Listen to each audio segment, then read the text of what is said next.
Hello everyone. This is part 4 on the video series that I started putting out about 5 days ago, which is COVID-19 conspiracy question mark. The last video, part 3, talked about the actual research regarding COVID-19 and its relationship to the wild type coronavirus, specifically the SHC014 wild type strain, and what was done to make it into a chimera and the research that was actually published. Some people that have tried to attack me on it, which obviously they did not even bother looking at the video because I actually showed the studies, but the vast majority of the people that have a critical mind, that are intelligent people, were able to see with their own eyes. Again, they didn't refute what their own senses showed them, what their own eyes showed them. Now this part 4 is looking at the role of 5G in the immune system, and if there is a correlation, how does it correlate the 5G to the coronavirus, to the COVID-19 breakout?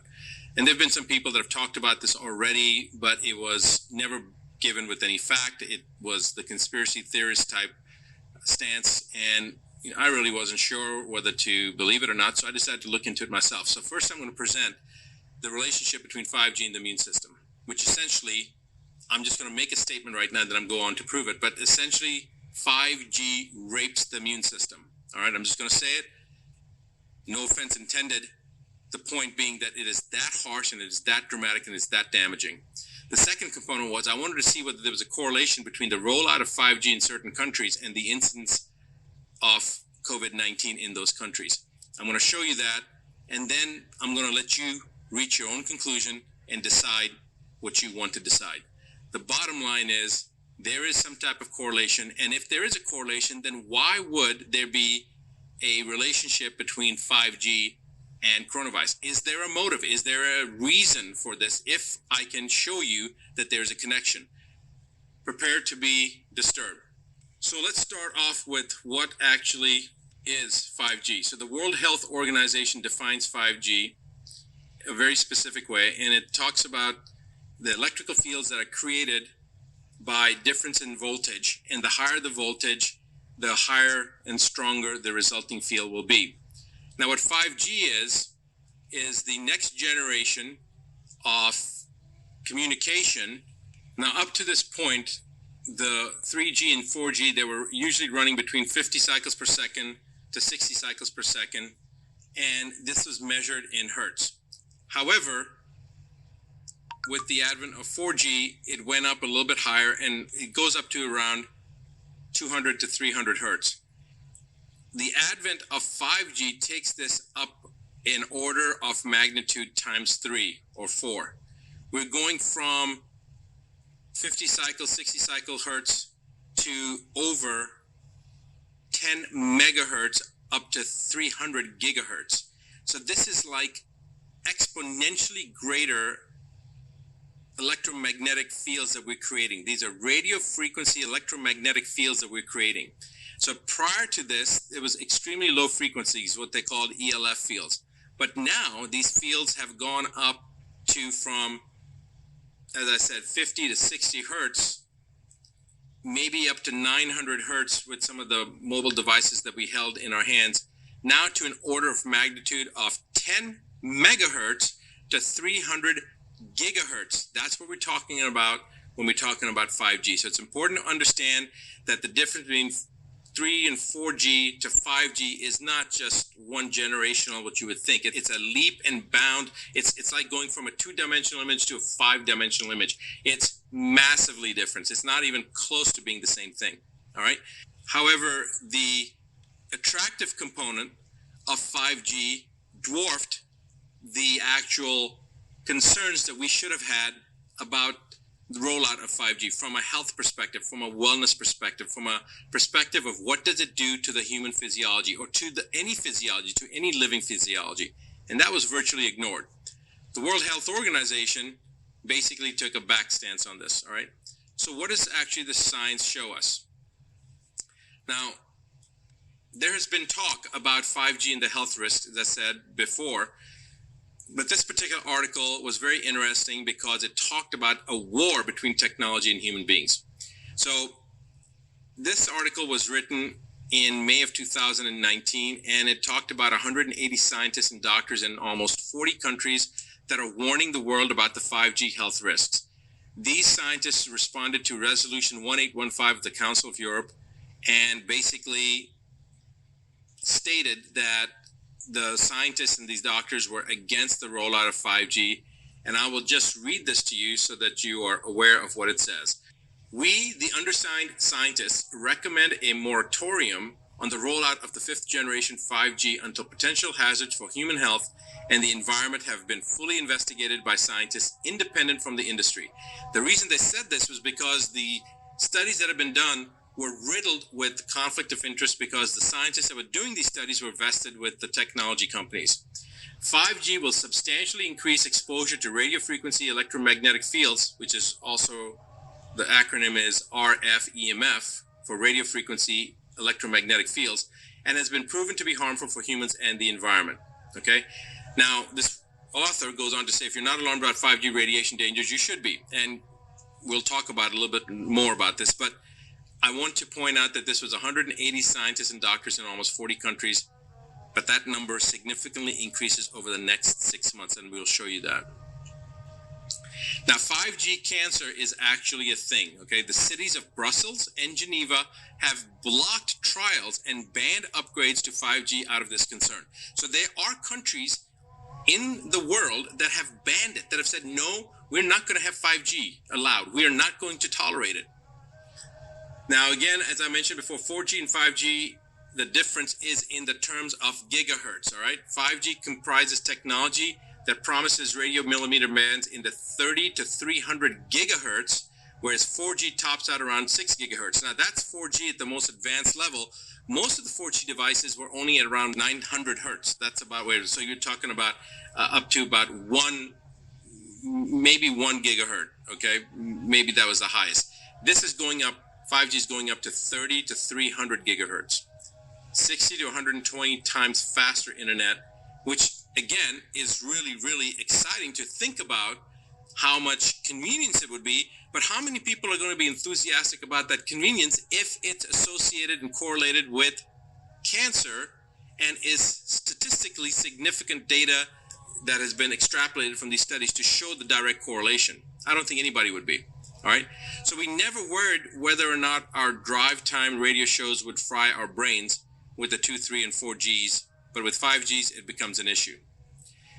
While 4G wavelengths travel along the surface of the skin, 5G millimeter waves are more insidious. 5G wavelengths are emitted, our skin will automatically absorb them. Now, it's important to mention that when you go through TSA, when you go through the airport security systems, when they take you through these devices where you raise your arm up, that is the same millimeter wave technology. That is the reason I didn't even know this at the time, but it just didn't make any sense to me. And I have never gone through one of those devices. And I fly quite frequently, sometimes as often as once a week. Now, I will tell you that I have missed 2 flights because of the pat downs, and it is a pain in the rear end, but I still refuse to do it because it just didn't make any sense to me based upon the little bit that I knew back then. Now, I've looked at it more. I do know that taking certain supplements through there, I used to write letters for patients to be able to take their supplements through a different system.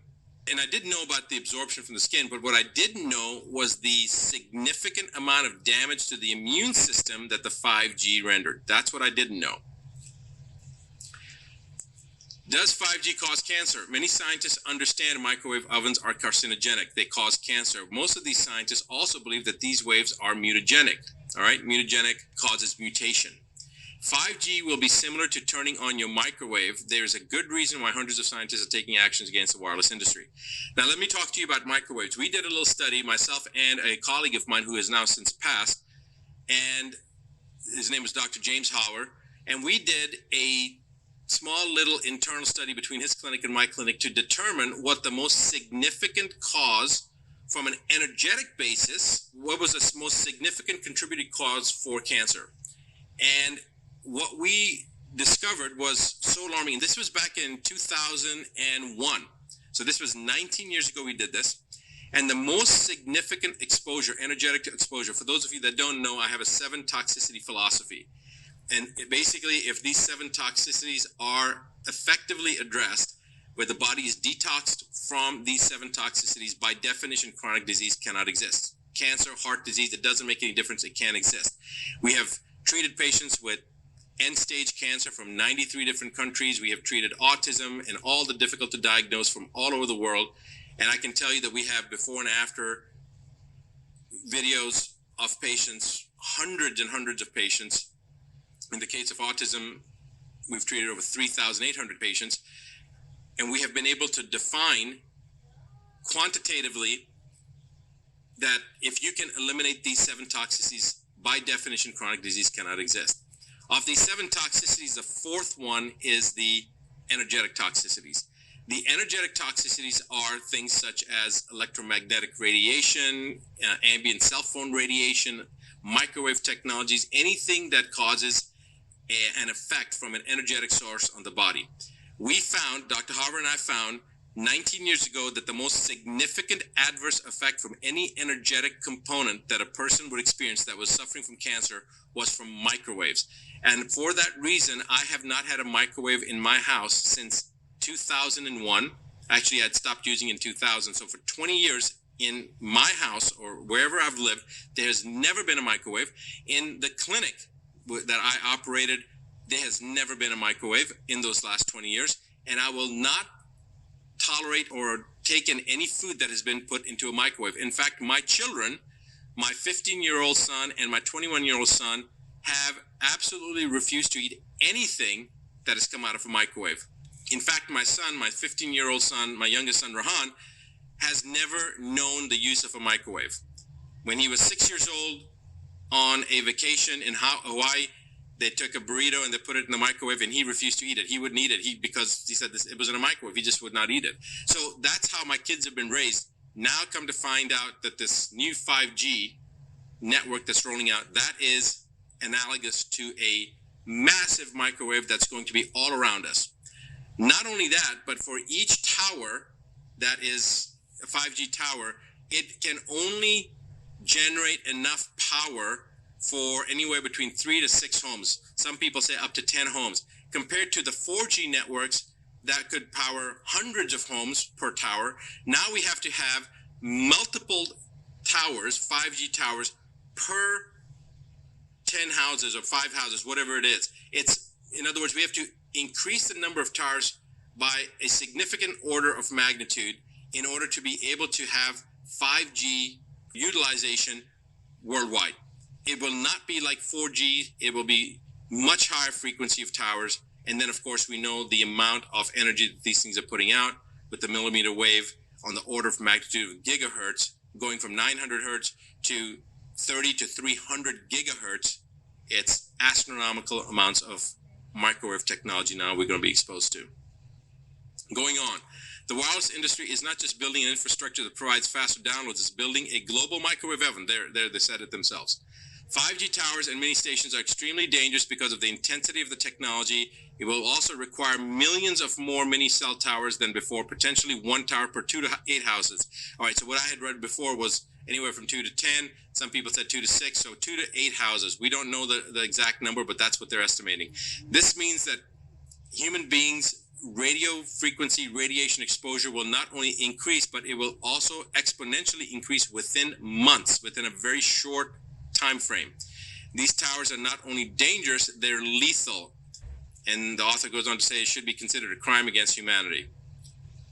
In general, radiation does one major thing to the human beings and animals. It destroys our DNA either by forcing the DNA to mutate or by killing specific groups of cells, all of which lead to cancer. Cancer is a highly mutagenic, adaptogenic process. And when a person goes into the hospital and gets an x-ray because they broke their leg or they needed to have a chest x-ray or whatever, what's happening is there is radiation being introduced into the body. That's the reason that the radiologists or the radiation techs will wear lead to protect themselves, all right? Now, this is a question I've always asked. Why is it that they use lead to protect themselves? It's so that they don't get the radiation. Well, why is the radiation bad? Because it causes DNA adducts to form, to DNA mutation to form. And why is that bad? Because then that leads to cancer. Now, when somebody has cancer, what do? We give them radiation. We give them further exposure to things that will cause DNA adducts to form and mutations to occur. So that is a fundamental reason that radiation therapy is something to me that is counterproductive and doesn't make any sense. Why it's done? Because it defies logic. Einstein said that you cannot solve a problem with the same mindset that created it. Well, this use of radiation for the treatment of cancer has not made sense to me for at least the last 20 years. Now, what are we doing? We are actually promoting through something non-medical a technology that is going to expose our DNA to much higher levels of damage that can then lead to these DNA adducts to form and mutation to occur, which will then lead to cancer. So here's what to expect if you experience prolonged exposure to radiation: nausea, swelling, hair loss, decreased appetite, low energy, general malaise, damaged bone marrow, damaged organs, deep depression, confusion, infections, incapacitation, and death. Okay? Pretty much things that nobody wants to experience. How do you protect yourself from 5G? Cell tower radiation health effects are real because there will be thousands of these towers and stations in every city. It will almost be impossible to avoid them. Given how addicted we are to our devices, the general public will tend toward risking life and limb to support our screen-related addictions. Now, here's the thing. Most people don't know about this. My hope is that people will learn about this and will then understand why we may want to consider a different option. But again, it's something that I've heard. I know that some people are sensitive to electromagnetic radiation. Some people are going to be sensitive to the 5Gs. But from a global standpoint, it was, again, something that it was coming out. It's part of technology. You do the best you can. You create ways to protect yourself, and there are devices out there that'll protect yourself. And if somebody's really interested in that, next Thursday, we will be doing a webinar, what you can do to protect yourself, but I'll talk about that in a few moments. All right, so there are things that you can do to protect yourself, but right now, the goal of this video is to determine if there's a correlation between 5G and coronavirus, all right? So let's go on to the next component, and this study, or this article, I should say, is actually talking whether 5G technology is bad for our health. Some experts strongly disagree that 5G is safe, all right? 5G has been designed to increase capacity and reduce latency. It will use higher frequency bandwidths right across the radio spectrum. What does 5G have to do with our health? The electromagnetic field, the field of energy that results from the electromagnetic radiation, a form of energy that occurs as a result of the flow of electricity. These electric fields are power lines operate between 50 and 60 hertz, as I mentioned earlier. And electric fields result from the flow of electricity, and the radiation that comes off of them is called electromagnetic radiation. RF EMF stands for radio frequency electromagnetic fields, include all wavelengths from 30 kilohertz to 300 gigahertz. Public exposure is mostly from handheld devices such as cell phones and tablets, but these things are relatively low electromagnetic frequencies, and the biological effects are usually limited to just heating, all right? In 2011, 30 international scientists who are part of a working group of the International Agency for Research on Cancer met to assess the risk of developing cancer as a result of exposure to radio frequency electromagnetic fields. This study was published in the Lancet Oncology, and I can show you that study if you are interested in that.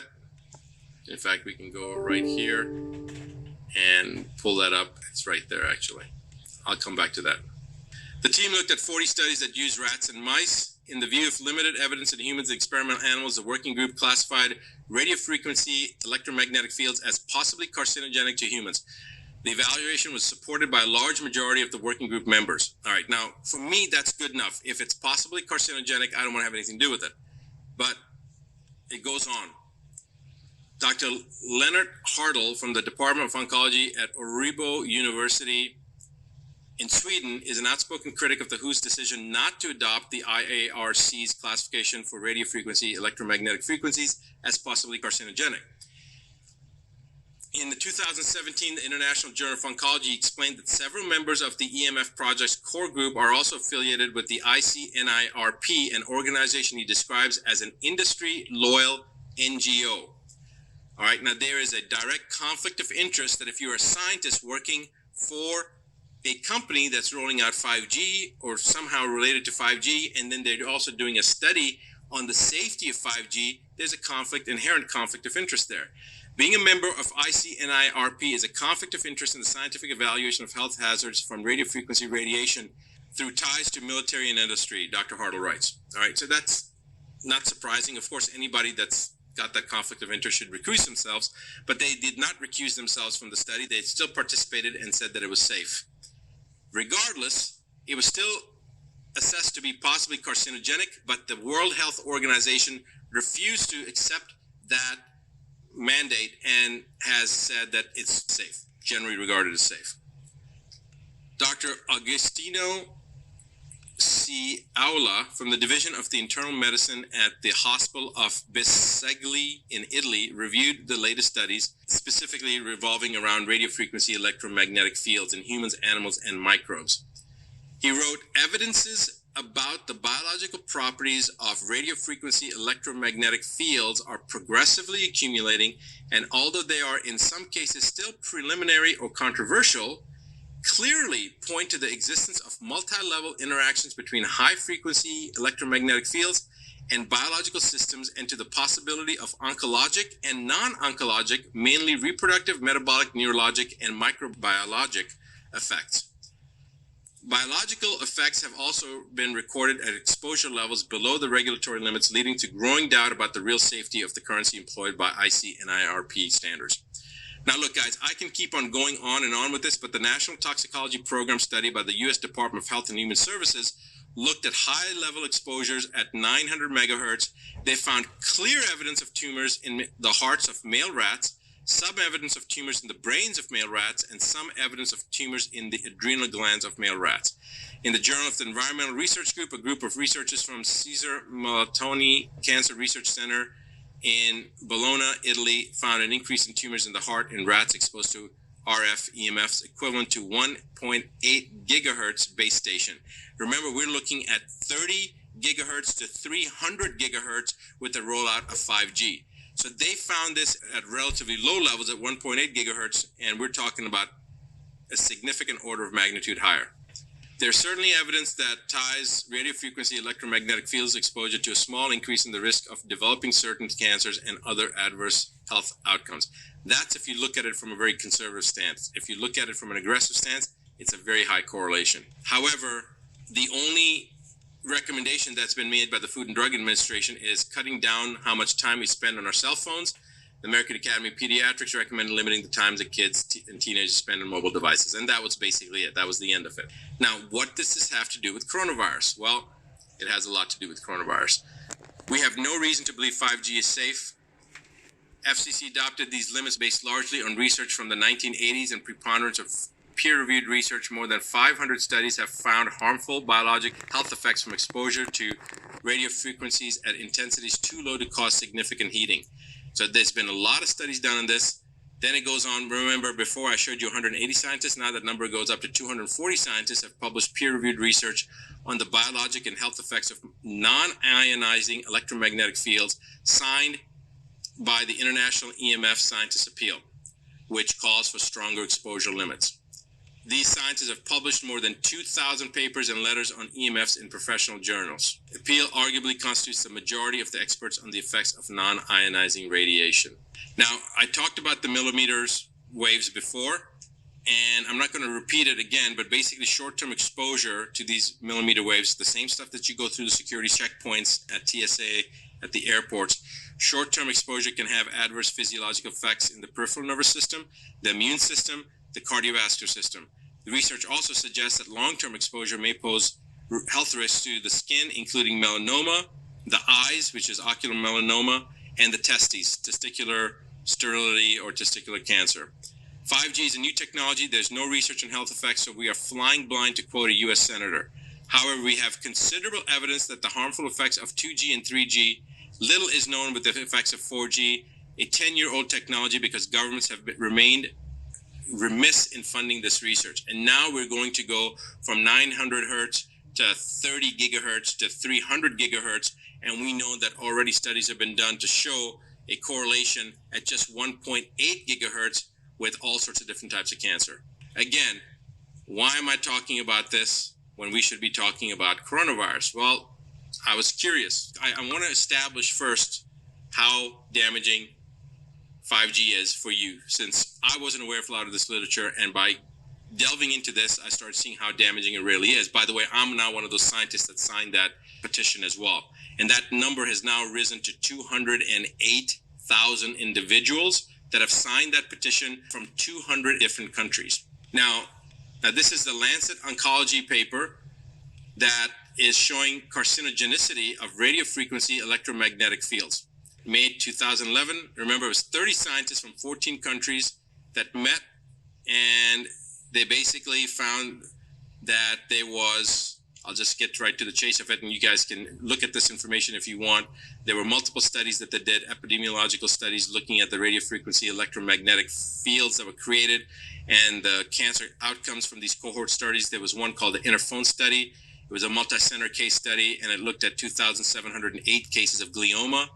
There was also a Swedish research group study that was done that looked at two very similar studies, and they basically looked at a total cases of 1,148 glioma cases.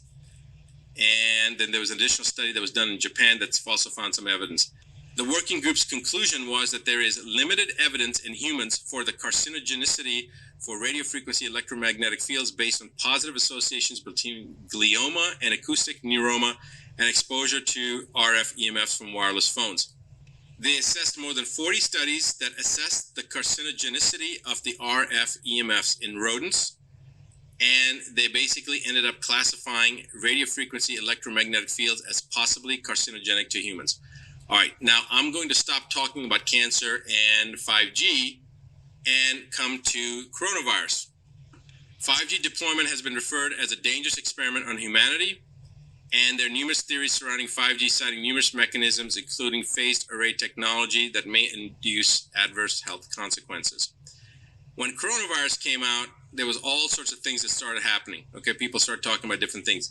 They were talking about the biological effects of non-ionizing radio frequencies showing DNA damage, which we've talked about, the oxidative stress component, which we've talked about, and leading to a variety of diseases, including infertility and neurodegeneration. The problem is that it causes a certain change in the calcium channel blockers. It's been demonstrated to induce calcium ion efflux, where radio frequency is observed to pump ions through the calcium channel and pores bound in the bilipid membranes, and this calcium efflux through the activation of voltage-gated calcium channels.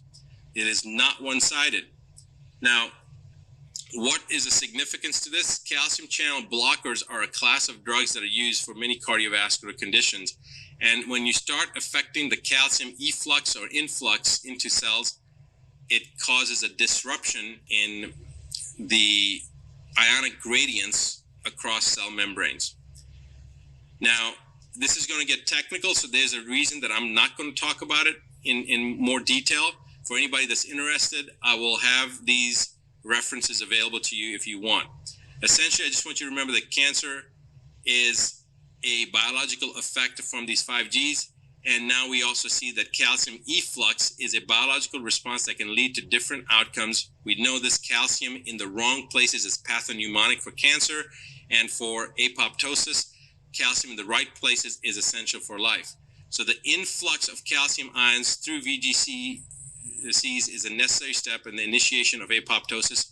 Apoptosis is programmed cell death. Suppression of apoptosis is concurrent and conducive with cancer. So when you have cancer, there's a suppression of this apoptotic mechanism, and we don't want that because the association with uncontrolled cellular proliferation and suppression of apoptosis is the essential definition of cancer. A high level of calcium in mitochondria is essential to initiate apoptosis cell death, yet influx of calcium does not mean certain death for certain cells. Therefore, there's a suppression of apoptosis, which is concurrent and correlates with cancer. EMFs at 4 watts per kilogram 5 hours per day responded with increased autophagy that actually inhibited apoptosis. Again, remember, we don't want to inhibit apoptosis. We don't want to suppress apoptosis. Increased autophagy changed genetic expression of calcium channels, ultimately affecting calcium hemostasis, inhibiting apoptosis. For those that are doctors, those that are scientists, you understand the significance of this. If you are not, don't worry about it. The point is that it helps to create the oncogenic process that then leads on to cancer. All right. All electromagnetic radiation causes membrane depolarization, and there's more and more of this. So it comes down to the coronavirus here, and it asks, is the coronavirus and depolarization, is 5G the Trojan horse? As early as 2009, millimeter waves were found to interact with lipid membranes, leading to changes at the membrane-water interface that were charged and dipolar residues are located. Numerous studies showed microwave radiation, again 5G, induced cell apoptosis as a result of mitochondrial membrane depolarization, chromatin condensation, and DNA fragmentation. All right. Now, I want you to listen to this. This is very important. The COVID-19 and other coronaviruses like SARS coronavirus encode proteins known as envelope E proteins that can modify host cell membrane permeability in order to gain entry into host cells, promoting replication, release, and proliferation.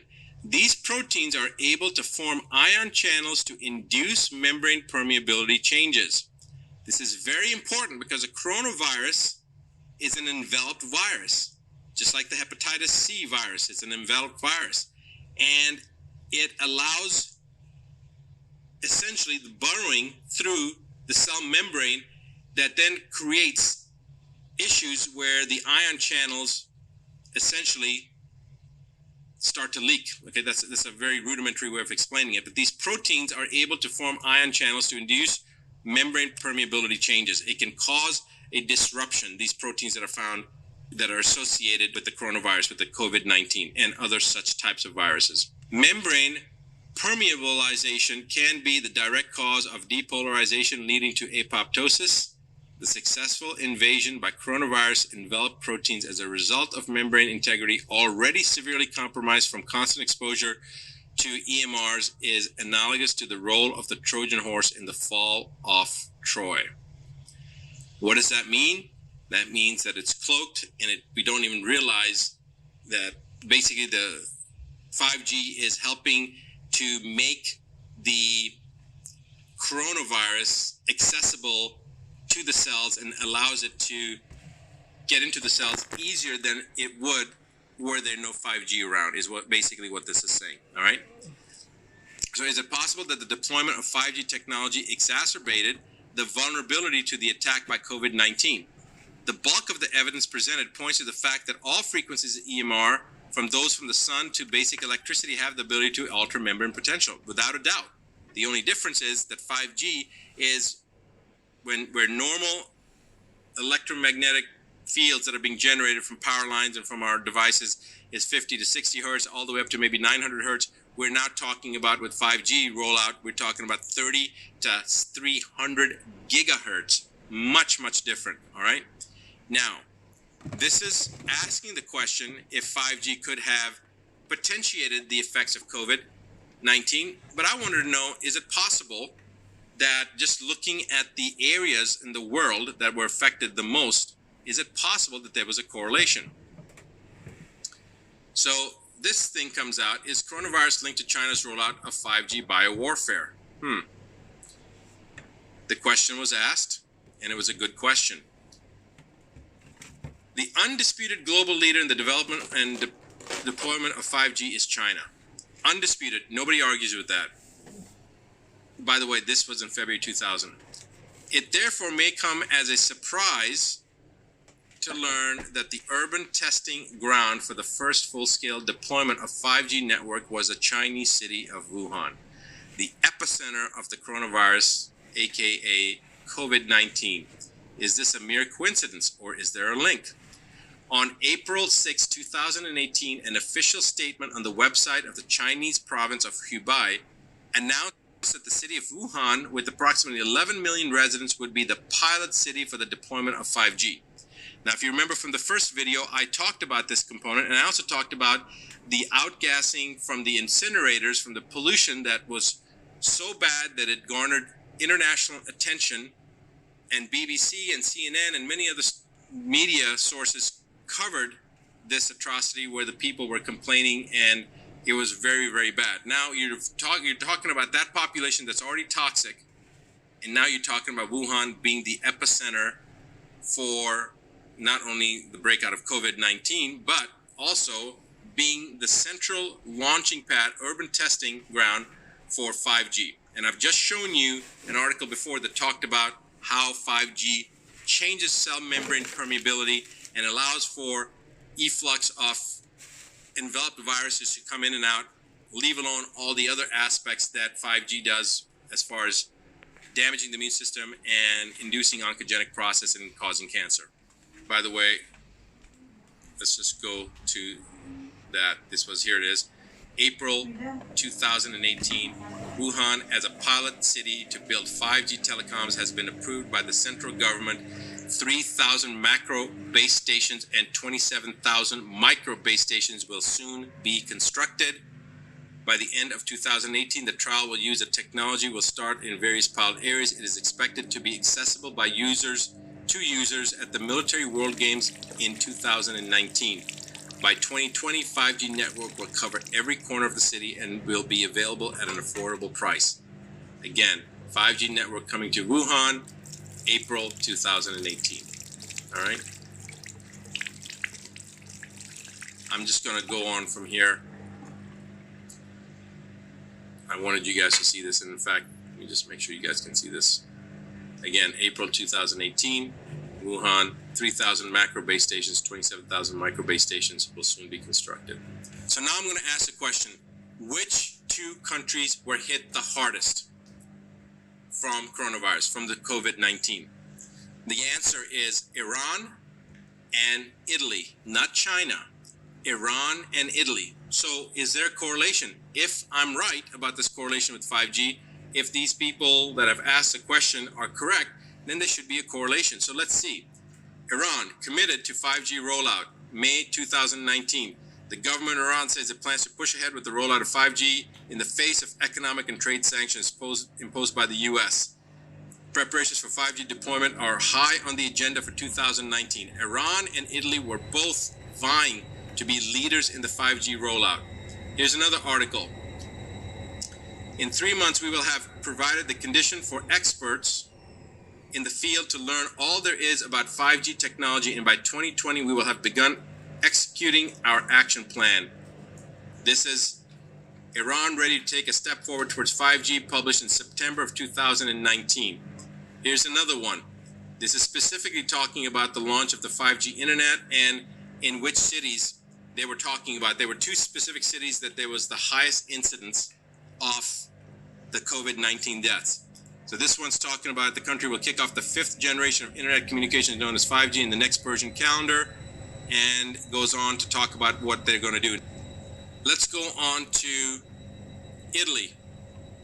In Italy, there's a video here talking about how Vodafone Italy turned Milan into an extensive 5G testbed. Anybody that wants to listen to this video, it's a considerably long video, and it's basically all you need to know about it is exactly what this headline says. Italy turned Milan into an extensive 5G testbed, and this is a quarantined Italian coronavirus epicenter transformed into a 5G testbed prior to the outbreak. Okay, this video shows it, and I will have the link here if you guys want to see this. And what cities in Italy got hit the hardest? Well, that's an interesting question as well. Just like with Iran, I will come to that in a second. Italy's new government on Thursday approved its use of special powers to supply deals for 5th generation 5G telecom services by a number of domestic firms. The measure was adopted under a law passed by the previous government in July to broaden powers Rome has over companies of national interest. This was September 2019. Again, they're vying for this, right? The government said that it was going to roll this out, said it would also exercise special powers over the Fastweb's purchase of radio components from ZTE for systems that could adopt 5G technologies. They were hitting it hard. They wanted this bad. They wanted to be the leaders.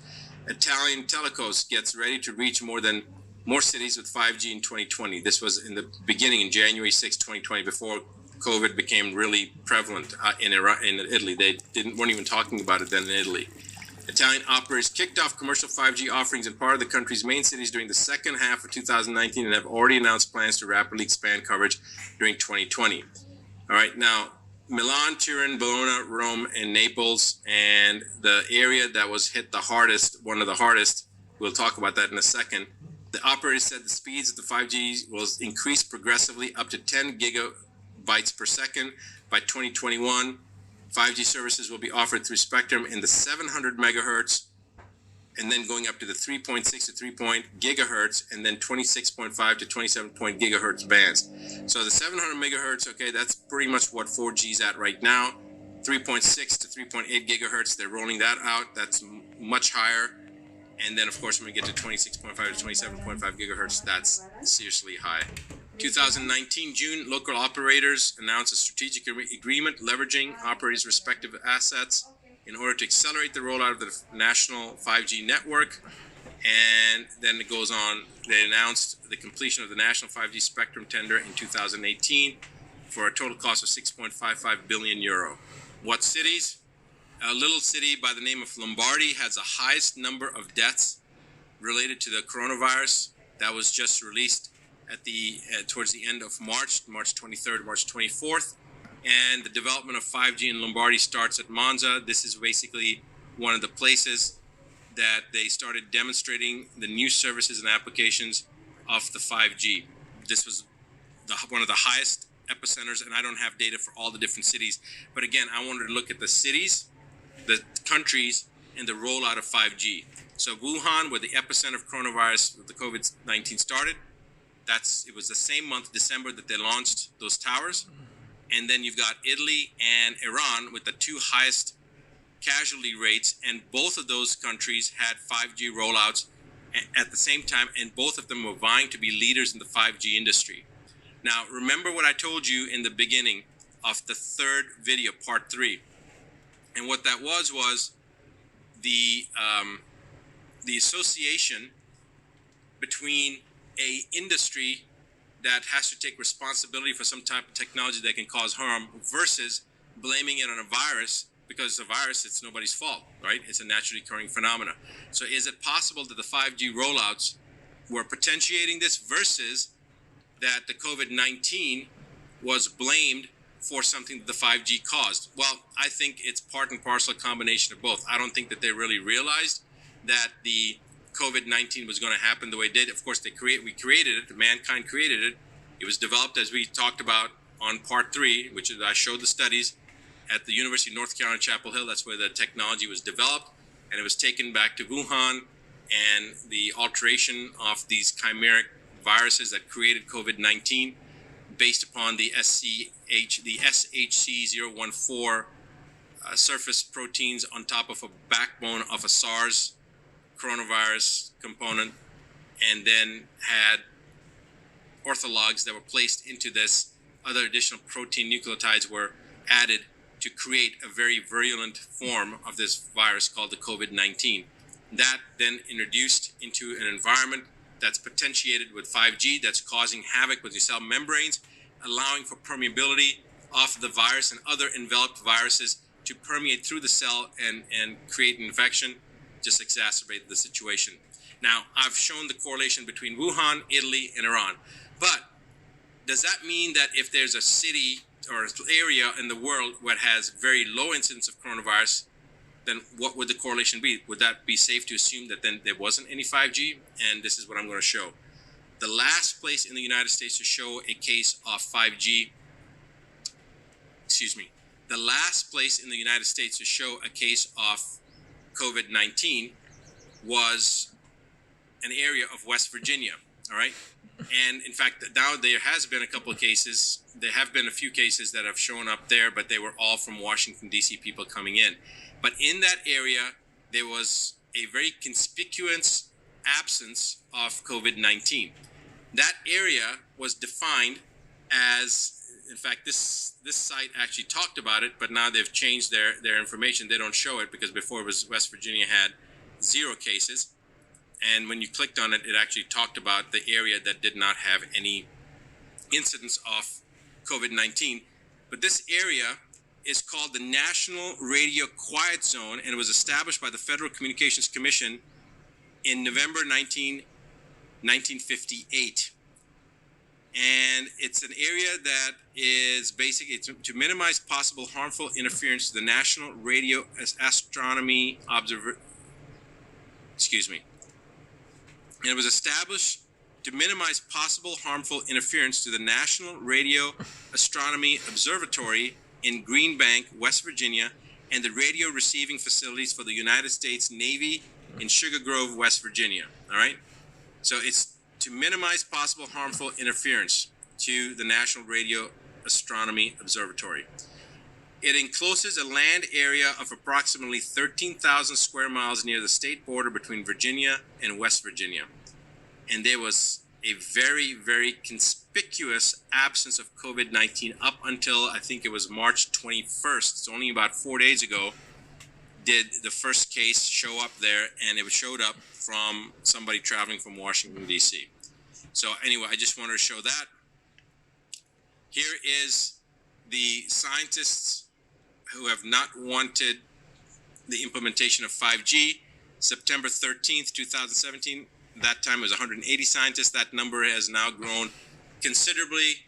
I don't know exactly how many scientists, but a total of 208,000 people have signed it, of which I think about over 1,000 are scientists and doctors from 204 countries, from what I understand. Recommend a moratorium on the rollout of the 5G telecommunications until potential hazards, human health, and environment have been fully investigated by scientists independent from the industry. Radio frequency electromagnetic fields have been proven to be harmful for humans and the environment. 5G technology is effective only short distance. It is poorly transmitted through solid material. Many new antennas will be required, and full-scale implementation will result in antennas every 10 to 12 houses in urban areas, thus massively increasing mandatory exposure.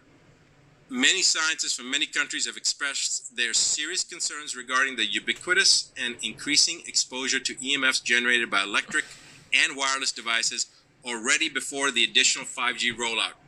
Numerous scientific publications have shown EMF affects living organisms at levels well below most international and national guidelines, including cancer risk, cellular stress, increase in harmful free radicals, genetic damages, structural and functional changes of the reproductive system, learning and memory deficits, neurological disorders, and negative impacts on general well-being in humans. Damage goes well beyond the human race, as there is growing evidence of harmful effects to both plants and animals. I believe now we can add to that enveloped virus permeability is increased by the exposure of 5G, because the science has clearly established that with the membrane permeability component that I showed you with the calcium channel blockers. The world's largest study, $25 million of the National Toxicology Program, shows statistically significant increases in the incidence of brain and heart cancers in animals exposed to EMF below the ICNIRP, the International Commission on Non-Ionizing Radiation Protection guidelines, followed by most countries. These results support results in human epidemiological studies on radiofrequency radiation and brain tumor risk. A large number of peer-reviewed scientific reports demonstrate harm to human health from EMFs. The International Agency for Research on Cancer, the Cancer Agency of the World Health Organization in 2011 concluded that EMF frequencies of 30 kilohertz to 300 gigahertz are possibly carcinogenic to humans. However, new studies like the NTP study mentioned above and several epidemiological investigations, including the latest studies on mobile phone use and brain cancer risks, confirm that radiofrequency electromagnetic field radiation is carcinogenic to humans. There is also strong evidence that long-term exposure to certain EMFs is a risk factor for diseases such as, besides cancers, Alzheimer's disease and male infertility. Electromagnetic hypersensitivity symptoms include headaches, concentration difficulties, sleep problems, depression, lack of energy, fatigue, and flu-like symptoms. Inaction is a cost to society and is not an option anymore. by us sitting on the sidelines thinking that this is not going to affect us. You have now been shown how it is affecting you. We unanimously acknowledge the serious hazard to public health, that major primary preventive measures are adopted and prioritized to face this worldwide pan-epidemic in perspective. And what's the conclusion? The conclusion is still, what is the scientific evidence related to RF and health? The Federal Communications Commission regulates RF emissions from wireless devices. It has reaffirmed its safety standards on a unanimous and bipartisan basis, saying, get this, guys, this is the Federal Communications Commission reaffirmed its safety standards on a unanimous and bipartisan basis, saying there is no evidence to support that adverse health effects in humans are caused by exposures at, under, or even in some cases above the current RF limits. Indeed, no scientific evidence establishes a causal link between wireless device use and cancer or other illnesses. I just showed you studies. I just showed you the physiology. I just showed you permeability. I just showed you evidence of multiple scientists in multiple countries talking about how dangerous this is. And the Federal Communications Commission still says, hey, guys, it's safe. So now you decide if there is a correlation between 5G rollout in Iran, in Italy, in Wuhan, very coincidentally the same months, they're vying for the highest rollout, the fastest rollout, and in the cities where there was the most COVID-19 deaths were the cities that were the test grounds for the rollout of the 5G. And remember, they can't blame an industry if it's a natural cause. So what did they do? They took a man-made, adulterated, chimeric virus and blamed it on that, the COVID-19, and they have blown it totally out of proportion. It's all about the 5G. They've created the virus, but they've blamed on the virus as a natural thing, so that no industry can be affected by the 5G. And now what's coming down the pipeline is that they're going to come up with a vaccine. I'm telling you right now, the research conclusively shows this is not something that a vaccine can be made for. This virus is a man-made virus that cannot have a vaccine made for it. But I will show you what you can do yourself to prevent the COVID-19 from creating any kind of problem in your system if you can maintain a certain blood level of this naturally occurring nutrient. I will show you that. It's not going to cost you anything except for a few dollars from a health food store, or you can boost up your level if you want. But the key thing to remember is that the COVID-19, even though it's adulterated and it's chimeric virus, it's very self-limiting. Okay, it burns out fast, and unless you're immunocompromised, you have nothing to worry about. And if you are immunocompromised, there are certain things you can do, but the hysteria that's been created around it, and people staying 6 feet apart from each other, and the global economy shutting down, and no more conferences and everything, it's absolutely ludicrous. Now, if what I'm saying doesn't make sense to you and you think I'm crazy, hey, shut this down and go on living your life and go get the vaccine, and God be with you. For the rest of you that have a critical mind, that understand basic fundamental concepts, that can follow a logical sequential thought process, you now see the truth. And for those of you that understand this, then there's a conference coming up on May 23rd to May 26th, okay? I'm going to give you a plug. The Advanced Medicine Conference, the second annual conference. We have some of the leading healthcare providers from all over the world that are going to be presenting there. So we welcome all. You don't have to be a doctor or a healthcare provider to come, but some of the people that are going to be there are healers from all over the world. Dr. Bruce Lipton is going to be one of the speakers there. And when I put out the notice to the speakers that we were not going to cancel, within 10 minutes, I had 3 of the speakers from 3 different parts of the world contact me and say, thank you, Rashid, for taking a stance. Thank you for not succumbing to this paranoia, to this BS. So guys, I welcome you to come to Advanced Medicine Conference. And if you are concerned about the COVID-19, then you really should be at this conference so you can understand what the facts are. I hope this information has been informative for you. The next video is coming out in about 48 hours, and we're going to call out some of the people that are putting out misinformation, and then I'm going to have a video to help show you what you can do, the help that you can get. Pay this forward. Let your friends and family know about it. Stop promoting the hysteria. Allow people to know the truth and pass this information forward so that we can get our economy back on track and understand what the real issues are and demand that this type of garbage is, one, not tolerated anymore, and two, that we as a nation, we as a people of this planet will no longer tolerate this type of garbage, this type of misinformation, this type of manipulation, and this type of atrocity being committed on our physiologies, on our bodies, on our children's bodies. We're not going to tolerate it anymore. Pay it forward, pass it on, tell everyone about it.